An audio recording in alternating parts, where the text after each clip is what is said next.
Okay, so for this episode of Homemade Movies, we did the new Mad Max trailer, and it certainly was mad. Here's how we made it.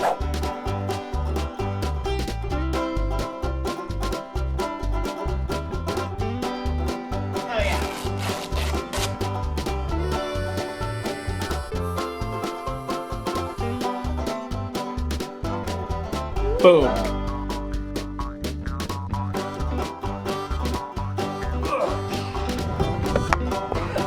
We're all going mad.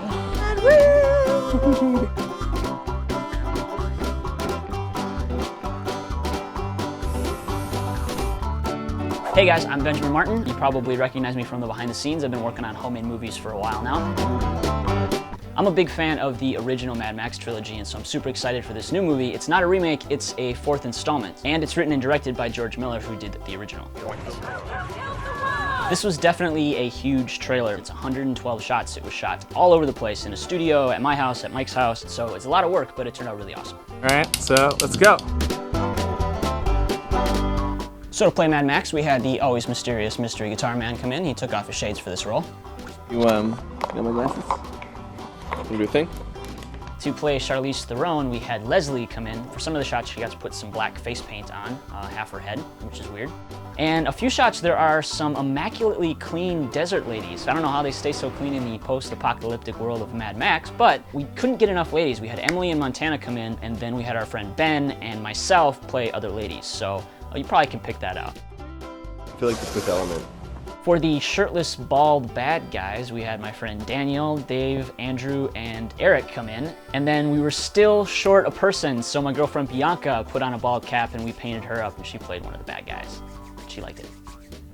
There were some shots that only had one bad guy in them, so our very talented DP, Alex Dalvecchio, pulled double duties. He lit and shot the life-size stuff, and then he also got to put on some body paint and play bad guy. I'll do naked. I'll get naked and get painted white. I lied. He actually did triple duty. He also played the crazy tooth mask guy. For most of the life-size stuff, we shot that at MysteryGuitarman's studio, and I know what you're thinking. It's not a home, it's just Homemade Movies. We shot it in a studio, but we basically just set up some sheets, so it could have been shot anywhere. It's a desert, so it's just blue sky and brown sheet on the bottom, that's it. So we set everything up and just kind of started banging out shots. It's rolling. Action. Charlize Theron does have a fake robot hand. It looks like it's made out of just miscellaneous pieces, which is kind of how I made it. This is a plunger for the base, plastic spoon, garden hose handle, straws. This is like that non-slip foam. Oh yeah, for carpets and stuff. I was trying to figure out how to get it so that she could wear it, but it wasn't really that sturdy. Most of the shots, it was me holding it from below. This shot, I took the plunger off and she's actually just holding onto it, and we're masking her hand with the black cloth. We're tying it to her actual arm so that she can move her arm. It's too hard to move without. There were a couple big, huge builds, cardboard builds in this. Charlize Theron's truck is like huge. It's actually in two pieces. The other big build was the upside down car. There's the shot where Mad Max is crawling away from his car that's just crashed. That was really simple. That's just like a simple shape of an upside down car. Yeah. One of my favorite things was the really cool tooth mask. I'm into horror films and stuff like that, so this was really awesome to make. So that base is a dust mask from the dollar store, and then I glued on handles from plastic forks for the teeth. Those are painted yellow. It has a really specific shape, so I made that out of cardboard and glued that on. So this took like an hour to make, and it's only going to be in 2 really quick shots. And it's also very uncomfortable. Some of the shots we actually shot in my car. I have a station wagon, so Mad Max is out there cruising around in a station wagon, I guess. And then there's the guns. You may notice that some of these guns are not painted. We usually will take a fake toy gun, paint it so it looks more realistic. I thought it would be kind of funny if we just let them be toys. Like this big epic trailer, serious action, blah, blah, blah, and then Mad Max pulls out like a toy gun with a little orange cap. I thought that was kind of funny. So the only gun that I built was the big Mad Max one at the end. It's like a huge like elephant rifle or something like that. And that is a toy gun with poster tube. So that wraps up the shoot at MysteryGuitarman's studio. The rest of this stuff was shot at my house.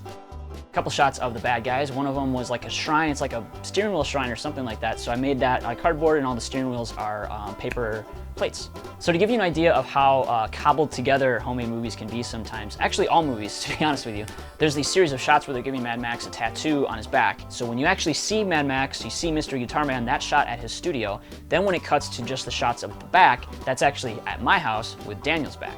My back. Daniel was actually a dancer in our Family Guy scene, I just remembered that.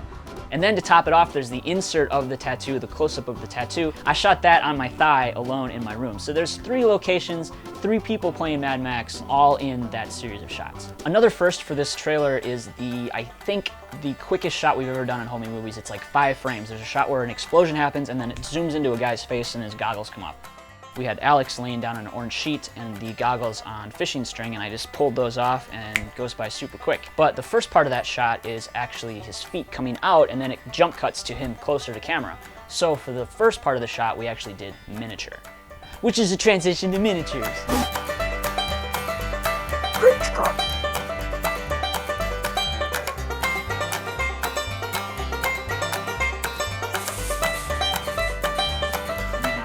For most of the shots, the bad guys are the Army men scale, but for a couple shots, they are the G.I. Joe scale. So you can bend them in different positions, and they also look very funny when you do that. The first shot that you see of Mad Max was actually the most difficult miniature shot of this entire trailer. Reason being is because there's so many different parts. That was like a 25-second shot, and so everything had to happen at that right moment. It was so hard to get the timing right. Alex is shooting, and he's bringing the camera down, counting, and then I'm operating the larger scale 2-headed lizard, and then that lizard ducks under the rock, and then Lawrence is pulling the tiny, tiny lizard across the desert, and then Bianca is under the table holding on to Mad Max, and she stomps the foot. So we did that shot a lot of times, and it was very tricky, but it was fun. But I know what you're doing. So the rest of the shots with the G.I. Joe scale is like the captive Mad Max. I'm holding Mad Max and the trigger for the smoke in one hand in front of the lens, and then in the other hand I'm holding the rope, which is the chain that goes right to the lens. Oddly enough, my favorite miniature build for this was the little metal bird thing that's on a spring. It looks like a hood ornament or something. It was just a cap of a marker, and then a plastic spoon and a plastic fork, and then put that on a spring.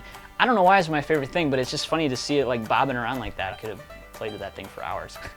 Do is blow the smoke, and then rattle that, and bird chase. All of the shots where the cars need to move, they're all rigged up to wire or fishing string. 7, 8. There are lots of shots of cars flipping around, explosions, cars flying through the air, and so we used a Hot Wheels scale. One of the really awesome elements of this trailer is that all of the guys are on these poles that are attached to the cars. I can't quite figure out what that's for, like why that would be practical, but it's in there and it looks cool. So the guys are on kebab sticks. So we are going to attempt to do this very tricky sky explosion shot. I've got all the explosions already out, running through bendy straws, and I pull the strings and the clouds, or the explosions, suck down into the bendy straw. And then when we play it back in reverse, it'll look like they're coming out. Hopefully, that's the idea. That was awesome. That was awesome. Wow.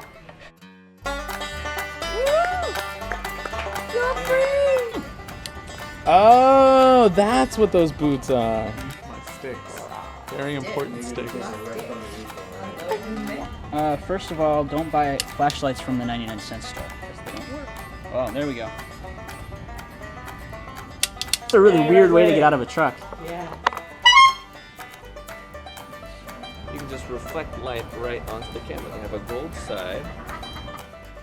Why did he smell your shoulder? I don't know. I was asking myself the same thing.